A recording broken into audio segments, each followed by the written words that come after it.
우리의 죄가 그 피로 단번에 영원히 용서했다고 한참 전하고 있는데 옆에 정말 피골이 상접한 어르신이 큰 소리로 외치시더라고요. 거짓말하지 마라.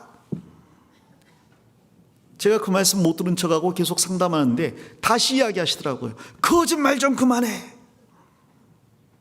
너무 크게 외치셔서 안 되겠다 싶어서 죄송합니다, 잠깐만 기다리세요 하고 그 어르신에게 갔어요. 그리고 여쭤봤습니다. 아니 어르신, 왜 그걸 거짓말이라고 생각하십니까? 솔로몬이 재판하기에 앞서서 솔로몬이 이 창기를 재판했다는 게 참 놀라운 일입니다. 왕이 창기 2명의 재판을 해서 무엇을 얻을 수 있겠습니까? 성경에 보면 불의한 재판관 이야기가 나오잖아요. 누가복음에 나오는 불의한 재판관, 어찌 보면 끈질긴 과부의 이야기라고 하는 게 더 맞을 겁니다. 불의한 재판관이 있습니다. 이 사람은 하나님을 두려워하지 않고 사람도 배려하지 않습니다. 이 사람은 재판을 하는 데 있어서 뇌물을 받지 않으면 절대로 재판을 해주지 않습니다. 그런데 한 과부가 와서 자신의 억울한 일을 들어달라고 이야기합니다.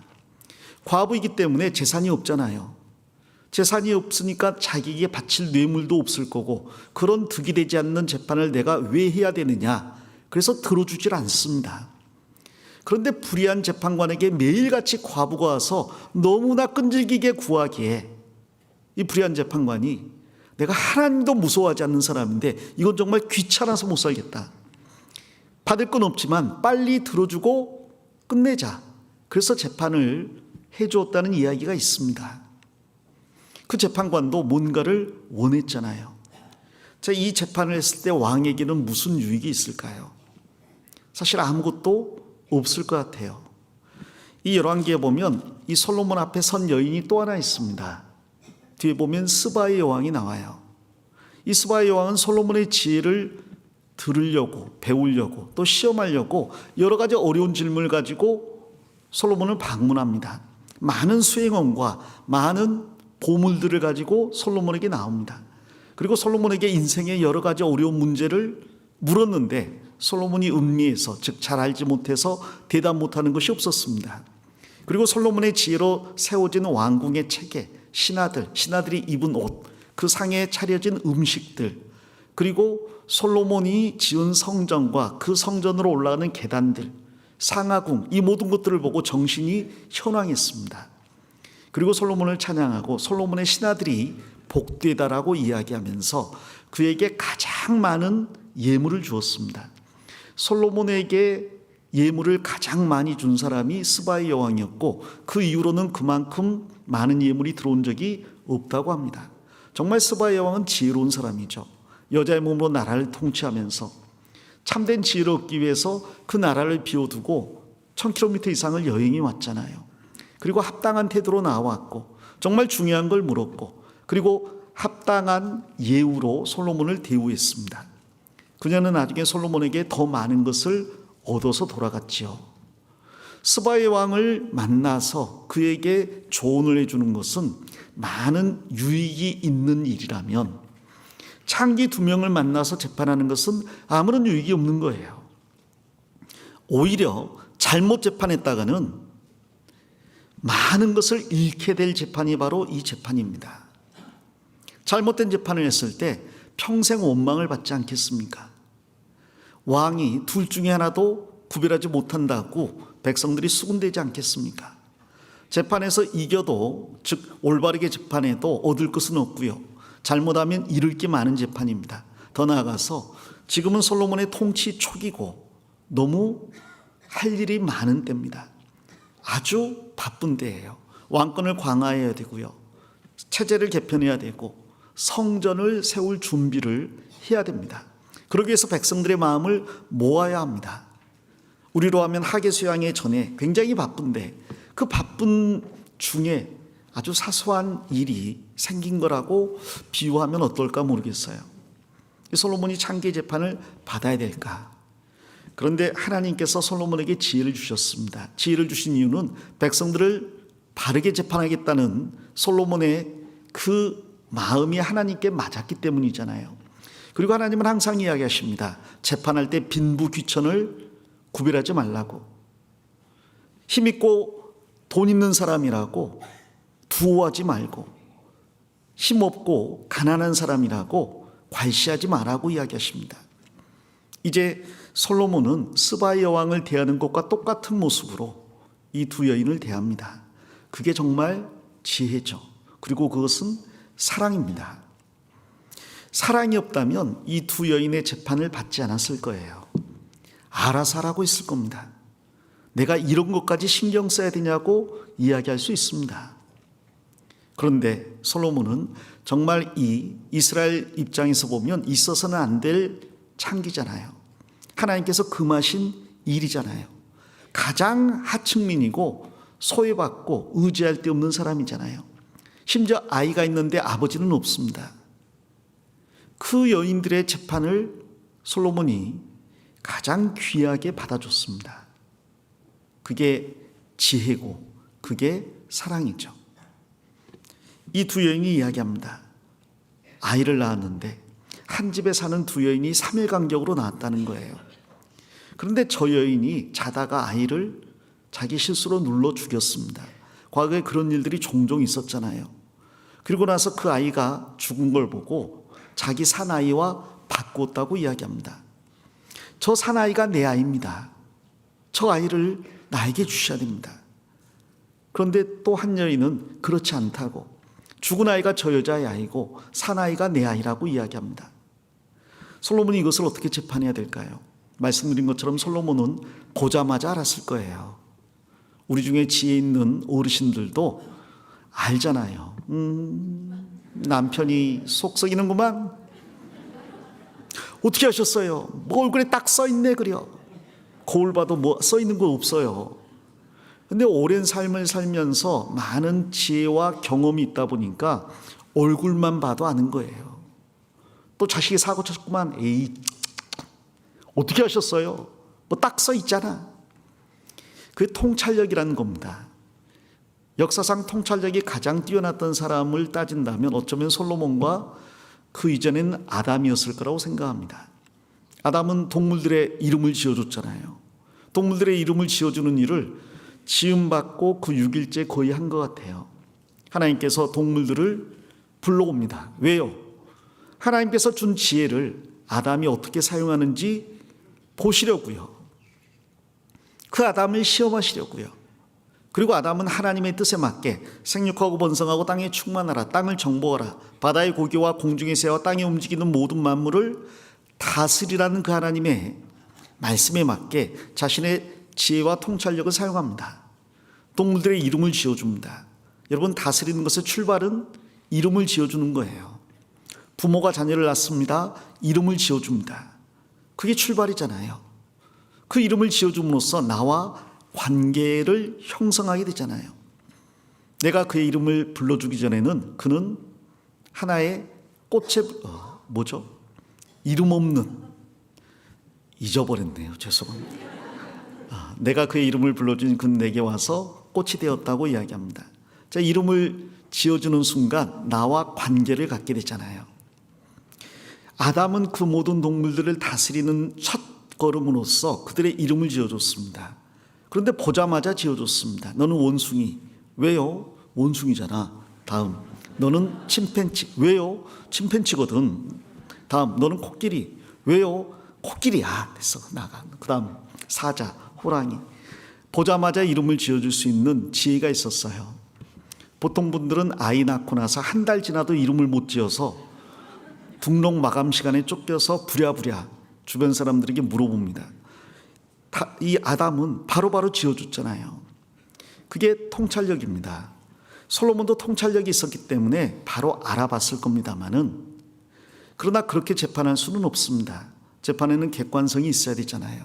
모든 사람들이 납득할 만한 근거가 있어야 되잖아요. 이제 솔로몬은 자신에게 주신 지혜를 올바르게 활용하는 모습을 모든 사람에게 보여줍니다. 어떻게? 그 마음속에 있는 걸 끄집어낸다는 거죠.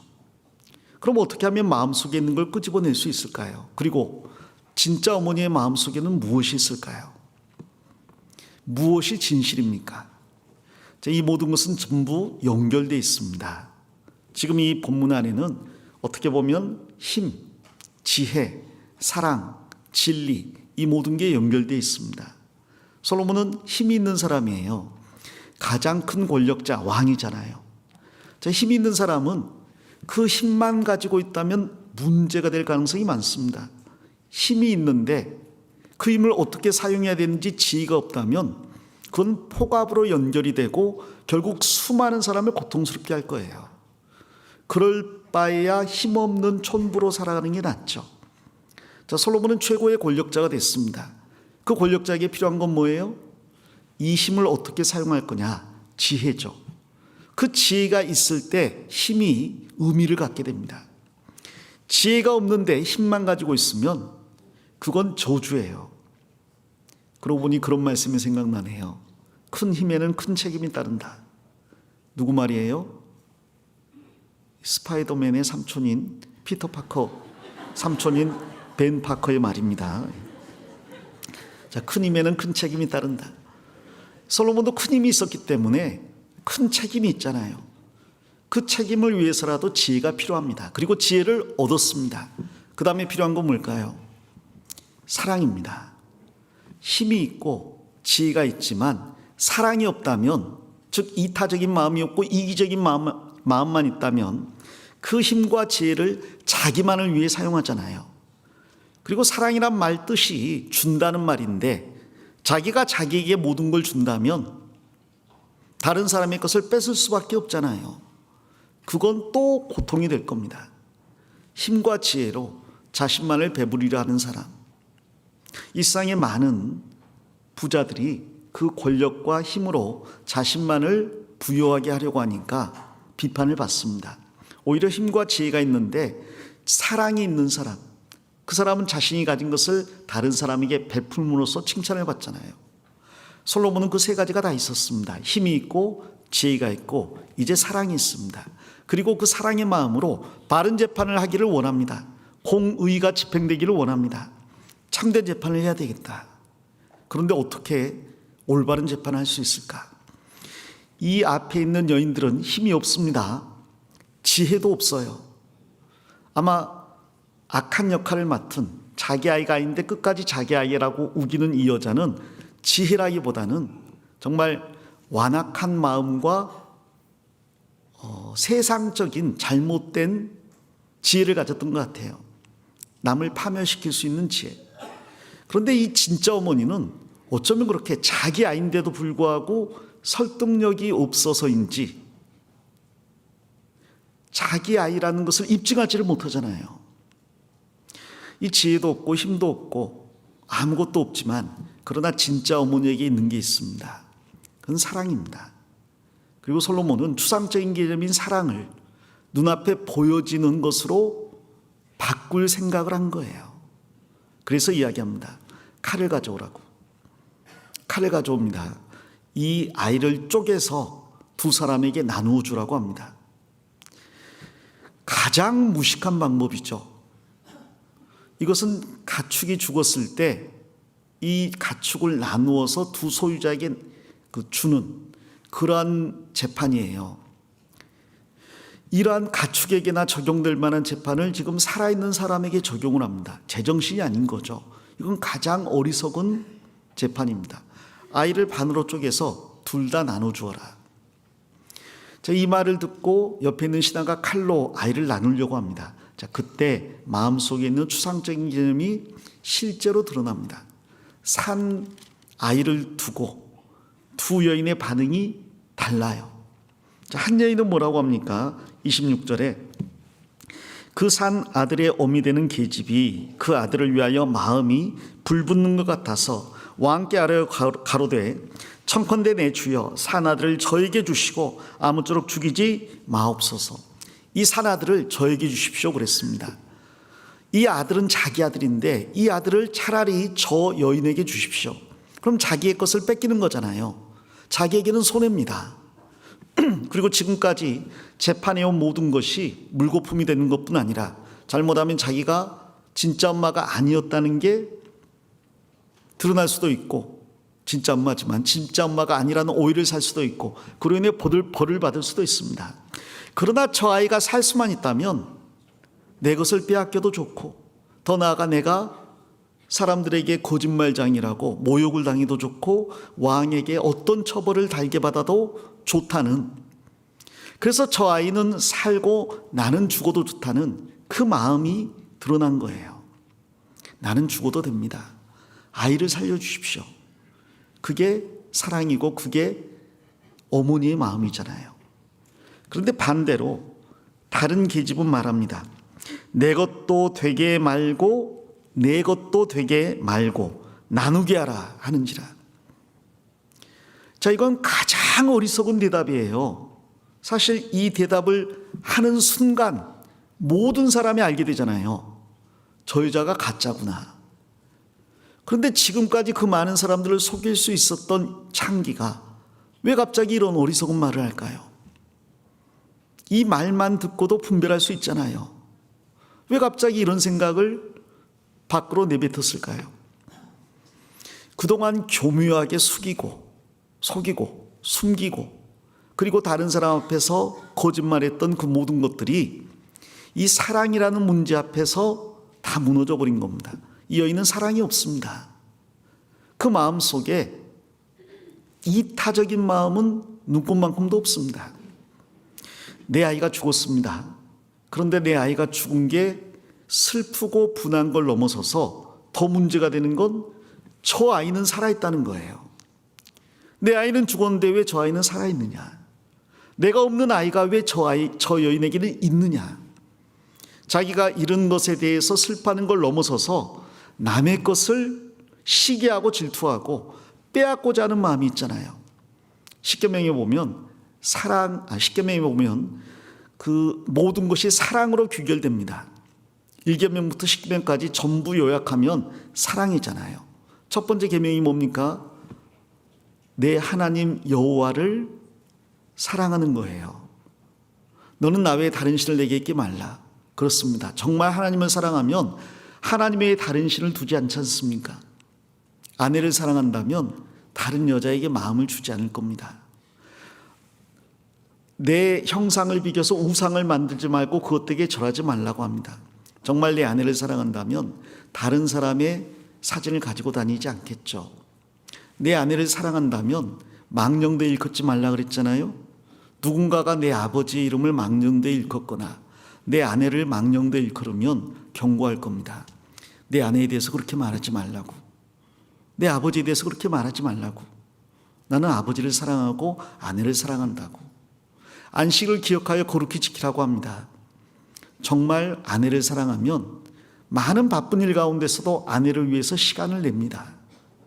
그 아내와 약속을 지키길 원하고 그 아내와 함께하기를 원합니다. 정말 하나님을 사랑하면 많은 일이 있음에도 불구하고 하나님을 위해서 특별한 시간을 냅니다. 그 시간을 하나님과 함께하기 원합니다. 내 부모를 공경하라고 합니다. 정말 사랑하면 공경합니다. 사랑은 존중입니다.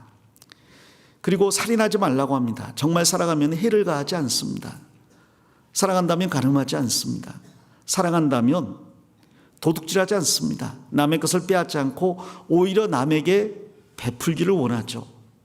사랑은 진실되기 때문에 거짓말하지 않습니다. 그리고 사랑은 남의 것을 탐내지 않습니다. 오히려 남이 가진 것을 기뻐합니다. 아버지가 있고 자녀가 있는데 자녀가 아버지가 갖지 못한 걸 가졌다고 합시다. 자녀가 돈을 많이 벌었어요. 배 아파요? 너희 아버지는 13평짜리 단칸방에 사는데 네가 돈을 벌어서 감히 그런 집에 살 수 있단 말이냐? 화냅니까? 아니잖아요. 어머니는 못 배웠는데 아들이 박사학위를 땄어요. 질투합니까? 사랑하기 때문에 자녀가 잘 되는 것을 기뻐하잖아요. 그걸 즐거워합니다. 그런데 사랑이 없으면 남이 잘 되는 게 속상하고 배 아프고 더 나아가서 그것을 빼앗고자 하는 마음이 생깁니다. 지금 이 여인은 이 말을 함으로써 자기에게 사랑이 없다는 걸 스스로 입증했습니다. 내 것도 되게 말고 저 여자 것도 되게 마십시오. 나누십시오.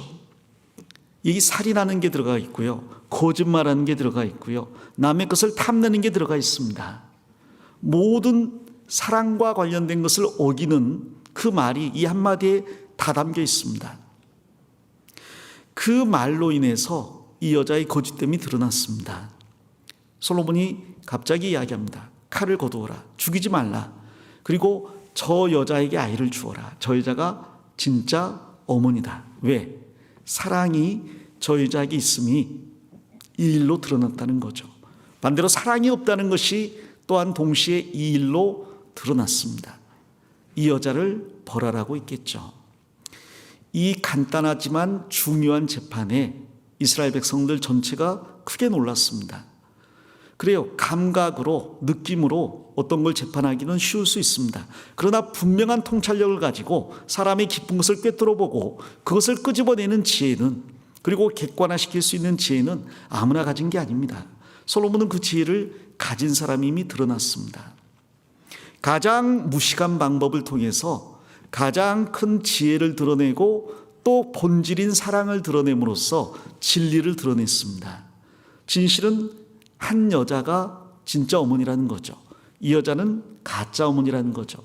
그 진실을 결국 드러낸 것은 사랑입니다. 그런 의미에서 지혜, 그리고 사랑, 그리고 진리는 연결되어 있습니다. 참된 지혜는 사랑을 바탕으로 하고 있습니다. 사랑을 바탕으로 한 참된 지혜는 진리를 드러냅니다. 자, 우리가 정말 진리를 원한다면 우리는 지혜로워야 되겠습니다. 그런데 지혜를 원한다면 그 전에 먼저 사랑이 있어야 합니다. 왜 내가 구하는 진리를 또 지혜를 얻지 못합니까? 사랑이 없다면, 그 바탕이 아니라면 하나님께 구하는 어떤 것도 나에게는 득이 되지 못하고 더 나아가서 다른 사람과 하나님께 해가 될 수 있기 때문입니다. 그래서 하나님은 가장 어리석은 방법으로 가장 큰 진리와 사랑을 드러내시잖아요. 이 본문을 보면 생각나는 구절이 있습니다. 이제 성경 고린도전서 1장으로 가보겠습니다. 같이 읽겠습니다. 십자가의 도가 멸망하는 자들에게는 미련한 것이요 구원을 얻는 우리에게는 하나님의 능력이라. 여기 십자가가 나옵니다. 십자가는 죽음의 장소잖아요. 그런데 그 죽음의 장소를 통해서 사랑과 진리가 입을 맞춥니다. 이 죽음을 통해서 사랑이 드러나고 진리가 드러납니다. 그런데 사랑이 없는 사람들에게는, 하나님을 사랑하지 않고 그 명령을 사랑하지 않는 사람에게는 이 십자가가 단지 죽음의 장소이고 그러기에 가장 연약하고 미련한 장소가 됩니다. 솔로몬이 아이를 죽여서 나누라고 했을 때 저런 미련한 재판이 어디 있느냐라고 사람들이 속으로 욕하는 것처럼 우리가 십자가에 못 박힌 예수님이 우리를 구원한 구원자라고 이야기할 때 사람들은 그런 미련한 말이 어디 있느냐라고 이야기합니다. 이 세상 어떤 지혜도요, 섬김을 받는 대상이 섬기는 사람을 위해 죽었다라고 말하지 않습니다. 부처가 높은 제단에 올라서 중생들을 내려다보는 것은 상상할 수 있지만 부처가 중생들 아래에 들어가서 죽음으로 중생을 구제한다는 것은 상상할 수 있는 이야기가 아닙니다. 이슬람 국가에 가서 알라가 그 보좌를 버리고 중생, 인간 밑으로 와서 인간을 위해 죽었다고 하면 아마 총을 꺼내서 쏴 죽일 거예요. 그건 신성모독이라고 이야기합니다. 모든 종교는 섬김의 대상이 되는 신이 높은 곳에서 내려다보면서 가르침을 베풀고 무언가를 요구하는 거지, 어떤 종교도 가르치는 대상, 섬기는 대상 밑으로 내려가서 죽어주지 않아요. 그건 인간의 지혜를 초월한 겁니다. 그래서 인간의 지혜로 이해할 수 없습니다. 십자가를 전하면 어떤 반응이 나옵니까? 그런 어리석은 말이 어디 있고 그런 무식한 말이 어디 있냐고 이야기합니다. 과거에 병원에 가서 곧 돌아가실 만한 어르신을 상담한 적이 있습니다. 그분에게 이야기 드립니다. 예수님께서 십자가에 우리 대신 죽었다고, 그 죽으심으로 우리에 대한 심판이 끝났다고, 우리의 죄가 그 피로 단번에 영원히 용서했다고 한참 전하고 있는데 옆에 정말 피골이 상접한 어르신이 큰 소리로 외치시더라고요. 거짓말하지 마라. 제가 그 말씀 못 들은 척하고 계속 상담하는데 다시 이야기하시더라고요. 거짓말 좀 그만해. 너무 크게 외치셔서 안 되겠다 싶어서 죄송합니다, 잠깐만 기다리세요 하고 그 어르신에게 갔어요. 그리고 여쭤봤습니다. 아니 어르신, 왜 그걸 거짓말이라고 생각하십니까? 그랬더니 하시는 말씀이, 얼마나 죄가 많으면 십자가에서 죽었겠어. 그분이 뭔가를 아시는 분이에요. 예수님이 십자가에서 죽었다는 걸 아시는 분입니다. 그리고 생각을 해본 분입니다. 그냥 스쳐 지나간 게 아니라 그 비참한 예수님의 죽음을 보고 얼마나 죄가 많으면 저렇게 죽었겠는가, 그렇게 생각을 했다는 거예요. 그게 인간의 지혜로 생각할 수 있는 최대치죠. 제가 말씀드렸습니다. 그분은 자기 죄가 없습니다. 그랬더니 또 거짓말하지 마라 그러더라고요. 그래서 제가 그분이 다시 살아났다는 걸 말씀드렸어요. 누가 원하는 시간에 죽고 원하는 시간에 살아날 수 있습니까? 인간은 그럴 수 없습니다. 그분이 살아났다는 걸 증거하는 증인이 500명입니다. 그들이 전부 거짓말을 할 수는 없지 않습니까? 그들이 그 거짓말을 통해서 얻은 것도 아무것도 없습니다. 오히려 목숨과 모든 걸 잃었죠. 왜 그들은 한결같이 예수님이 살아났다고 이야기했을까요? 그분이 살아난 게 사실이기 때문에. 그렇다면 어떻게 사람이 원하는 시간에 죽고 살아날 수 있습니까? 사람은 그럴 수 없습니다. 그분은 죽고 부활하심으로 하나님이심을 능력으로 입증하셨어요. 하나님이라면 당연히 죄가 없습니다. 죄의 삭슨 사망인데 죄 없는 하나님이신 예수님이 왜 죽었습니까? 자기 죄 때문에 죽은 게 아닙니다. 그럼 누구 죄예요? 결국 내 죄고 우리 죄죠. 쭉 설명을 했더니 그분이 부는 눈에 가득 차 있는데 대답할 말이 없는지 입을 꾹 다물면서 씩씩거리시더라고요. 여러분, 정말 십자가에 도는 세상 사람들이 볼 때 솔로몬의 재판만큼 다 미련해 보입니다. 그러나 그 안에 뭐가 담겨 있습니까? 그 안에 하나님의 사랑과 진리가 담겨 있습니다. 하나님의 사랑. 독생자 예수님을 나 대신 죽게 해서 나를 살리고자 하는 그 사랑이 담겨 있습니다. 그러면 독생자보다 나를 더 사랑하셨다는 말인데요. 그렇습니다. 하나님은 우리 각 사람이 유일한 아들인 것처럼 사랑합니다. 그래서 독생자를 주시고 나를 살리셨습니다. 그게 사랑이고, 그 사랑이 바로 진리 중에 최고의 진리잖아요. 복음이야말로 최고의 진리입니다. 그 어리석어 보이는 십자가가 주님의 사랑과 참된 진리를 세상에 드러냈습니다. 그것이 멸망하는 자들에게는 여전히 미련한 것으로 보입니다. 그런데 구원받는 우리에게는 하나님의 능력이 되잖아요.